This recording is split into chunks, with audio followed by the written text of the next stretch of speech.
Video कारोबार के बारे में होगी कि हर बंदा ये चाहता है कि मैं कारोबार के अंदर कामयाब हो जाऊं और मेरे पास खूब सारा मुनाफा हो, खूब सारे पैसे हो और हर ज़रूरत मेरी पूरी हो जाए।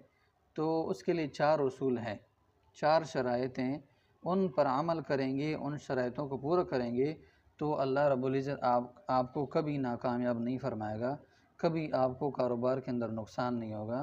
तो सबसे पहली शर्त क्या है कि आपने नमाज कभी नहीं छोड़नी है, कुछ भी हो जाए आप नमाज को न छोड़ें, क्यों? नमाज अल्लाह ताला का हुक्म है और सबसे पहला हुक्म है, जब उसको नहीं छोड़ेंगे, उसको अदा करेंगे तो अल्लाह रब्बुल इज़्ज़त आपके कारोबार के अंदर मुनाफ़ा डालेगा, आपके कारोबार के अंदर बरकत होगी, आपके कारोबार में मुनाफ़ा होगा, आपको फ़ायदा होगा, नुकसान कभी नहीं होगा।